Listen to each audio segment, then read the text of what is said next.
અભય થઈને નિષ્પક્ષતાથી નિરપેક્ષ રીતે વાસ્તવિકતાનો અરીસો રૂપી સચોટ માહિતી લાવતો સત્યની સાથે અભય ટાઈમ્સ।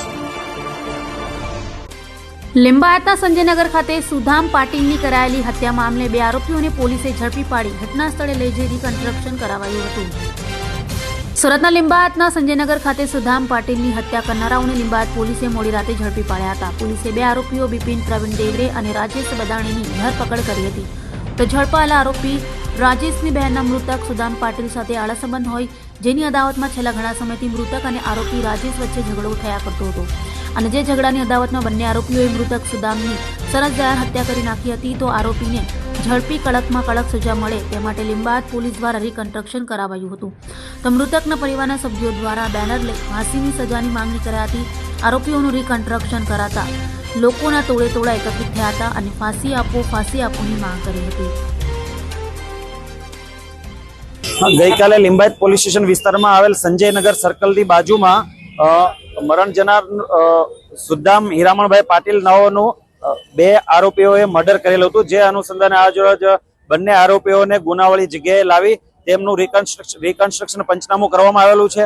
તેમજ મહેરબાન નાયબ ચીફ મિનિસ્ટર શ્રી હર્ષ સંઘવી સાહેબ અને મહેરબાન પોલીસ કમિશનર શ્રી અનુપમસિંહ ગેહલોત સાહેબની સૂચના અને માર્ગદર્શન હેઠળ કોઈ પણ આરોપી છે તે જો કાયદામાં રહેશે તો ફાયદામાં રહેશે, તે અનુસંધાને કડકમાં કડક આરોપીઓને સંદેશ આપવામાં આવે છે, જો કાયદામાં રહેશો તો ફાયદામાં રહેશો।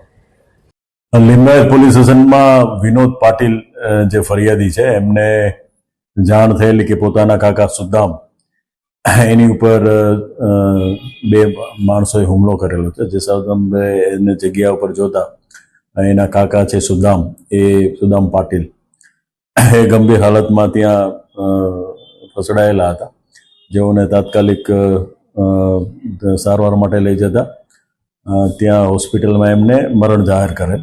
જે સંદર્ભે ફરિયાદ આપતા લિંબાયત પોલીસ સ્ટેશને એક મર્ડરનો ગુનો દાખલ કરેલ છે। જે સંદર્ભે તપાસ દરમિયાન રાજેશ બદાણે અને બિપિન દેવરે આ બંને લોકોએ ભેગા મળી અને આ સુદામ પાટીલ ઉપર છરી વડે હુમલો કરેલો એવું તપાસમાં ખુલવા પામેલ છે।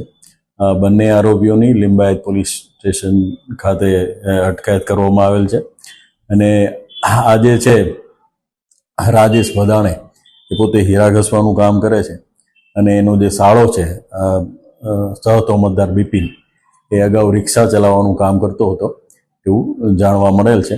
અને આ સુદામ પાટીલ છે એને મસ્જિદની પાસે એક સમોસાની લારી પણ હોવાનું હાલ જાણવા મળેલ છે।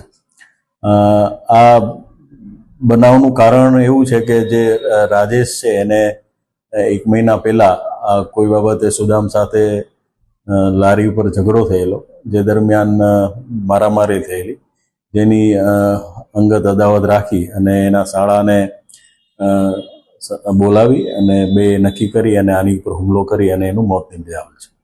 આ જે આરોપી રાજેશ બદાણે છે એના વિરુદ્ધ 2018માં એક લિંબાયત પોલીસ સ્ટેશનમાં 307 મુજબનો ગુનો દાખલ જે તે વખતે કરવામાં આવેલ અને ત્યારે પણ એની ધરપકડ કરી અને એના વિરુદ્ધ કાયદેસર કાર્યવાહી કરવામાં આવી।